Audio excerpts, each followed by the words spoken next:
Hello, everybody. This is Chef Sprout, and we're here with Mr. Mark today, who is a chef. We're going to do a lot of things: cooking, cleaning, the veggies, and then also we have our cookbook called Teaspoon of Love.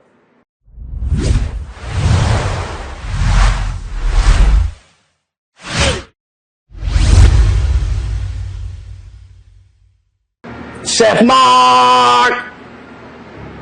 Yo, Sprout, what's up, bro? What's going on? Not much. How you feeling today, Sprout? Amazing. Excellent, excellent. So what are we doing, Chef Mark? Sprout, today we're working on Teaspoon of Love's kitchen tips and tricks. You want to get into it? Of course, we got to be safe and have the vegetables clean and all that good stuff. Of course. Let's get into it. So, Sprout, first off today, we're talking about veggie prep.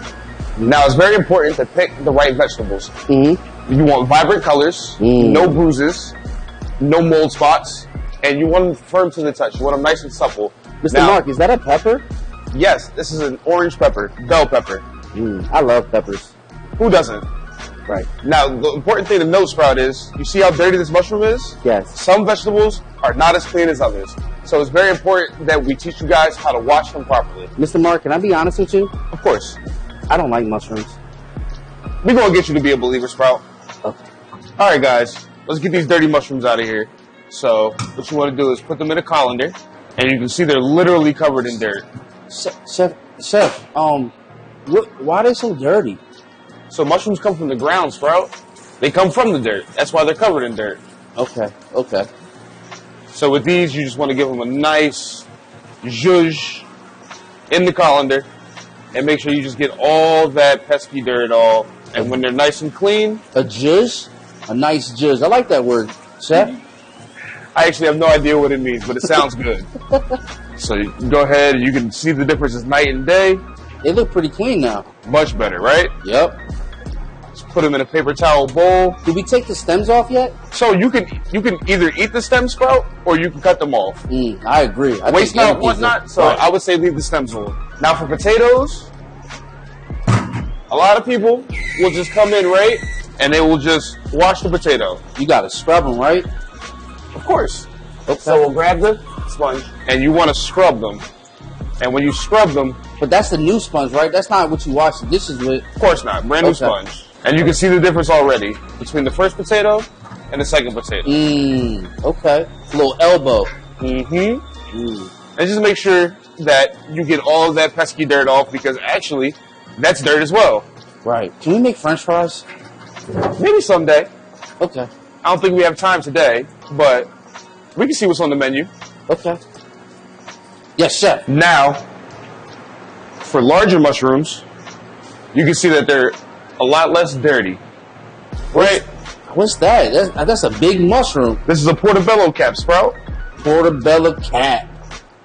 So with these, you can literally just take a damp paper towel and just wipe all the dirt off. Bring it over here just a little bit. You got it. Wipe all the dirt off. And then once you have the majority of it, just give it a quick rinse to be safe.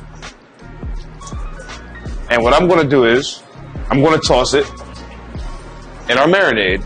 Wow, what kind of marinade is that? So this is a marinade for the mushroom steak. And it includes soy sauce, teriyaki sauce, garlic, cumin, and vegetable broth.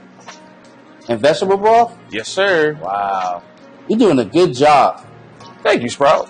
And just let them soak it up as we prepare for our dish. Up. Sprout, what are we going to do next? I don't know. The meat? Of course. It's meat prep. Oh, okay. So when working with animal-based proteins, it's very important to treat each ingredient with the respect it deserves. It came from life, so we should treat it as such. Now we're going to go over steak first. Okay. Beef, my favorite cut, New York strip. So you don't want to overcomplicate beef. You generally don't need to rinse it off. Mark, I don't eat red meat. You don't eat red meat? That's fine, because I'm making you a mushroom steak later. Oh, wow. Okay. That sound good? Guess I'll try it. I just told you I don't like mushrooms, though. We're going to get you to try it. Okay. So, back to the steak. You don't want to overcomplicate it, and it's generally very easy to clean. You can either rinse it off very quickly or just pat it dry with a paper towel, and then you're good to go. Now with chicken, on the other hand, it's a little bit different. So chicken contains salmonella, so we have to completely wash this. You can even use vinegar or lime along with the water, hot water, and just give it a quick rinse, but you want to make sure you're cleaning your chicken off thoroughly every single time. Wow. I like barbecue chicken. You like barbecue chicken? Yeah, I like barbecue chicken. Barbecue is amazing. Do y'all like barbecue chicken? What's your favorite barbecue sauce, Sprout? I make my own. Oh, you make your own? Yeah, I got a barbecue sauce, a peach barbecue sauce, and a mango barbecue sauce. Really? That sounds delicious. You're going to have to make that for me. Extra spicy. Ooh, that's what I'm talking about. All right, Chef Mark, what we doing now? Now, Sprout, we're going to teach the people how to clean their meat. So as I said, steak generally doesn't need too much, but as you can see, there's still a little blood on that. So what we're going to do is we're going to give it a nice quick water rinse, and a rinse is just that. That's it? You just want to get that blood off and then all the extra bone dust. Okay. And then you just want to pat it dry with a paper towel. And then you can set your steak aside. Now it's important to know that beef is less temperate than chicken, so you are allowed to leave it at room temperature longer. As opposed to chicken, you want to get it right back into the refrigerator if you're not using it. Do we separate it from our vegetables? Yes, we do. In the professional kitchens, they actually use a red cutting board for poultry and meats, and then they use green for chicken, for vegetables. That's what I call organization. Yes, sir. Because there's a nasty little thing, Sprout, called cross-contamination. And that's the exact reason why we're doing the chicken after the steak. So the steak doesn't have any yucky germs that can be translated over here, but the chicken does. That pesky little salmonella we were talking about earlier. So with the chicken, once again, have it completely separate from the steak. So should I wash my hands touching the steak and the chicken? Yes. You're generally good going from beef to chicken, but if you're going from chicken to beef, Sprout, you definitely want to go ahead and wash your hands if you're going from chicken to beef. Gotcha. Even chicken to fish. I know a little something about cooking. So go ahead and just give it a nice wash. As I said earlier, you can use vinegar or even limes to clean it as well. And you just want to get all that gunk off. Transfer the chicken to your bowl, and then you're good to go.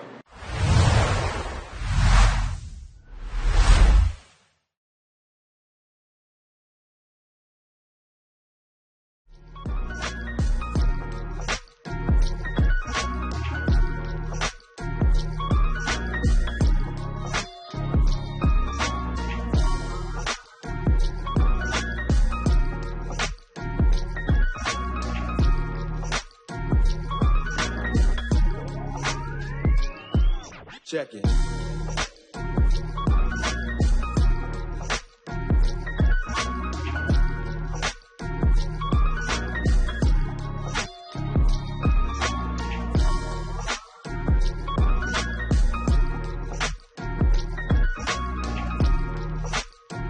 So, Sprout, you ready to finish up? Yes, sir.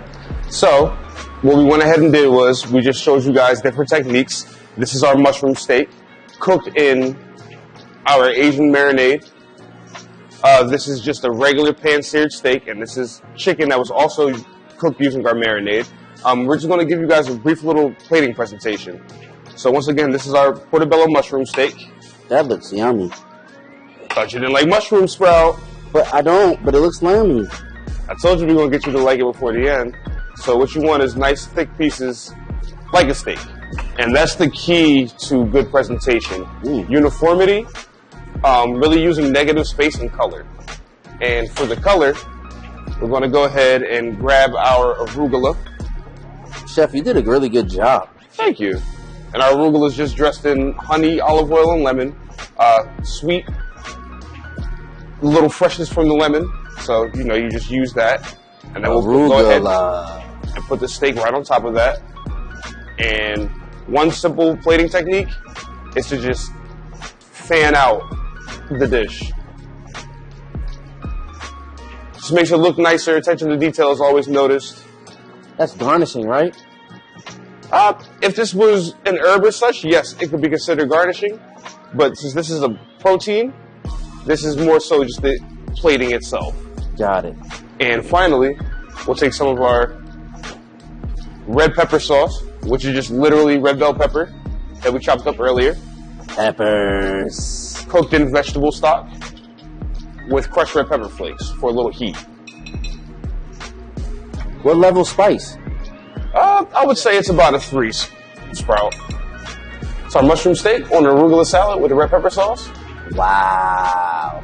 So did you have fun today, Sprout? Yeah, I had a blast. Thank you so much for having me here with you, Chef. Thank you for having me. And we would like to thank the Teaspoon of Love for bringing us out.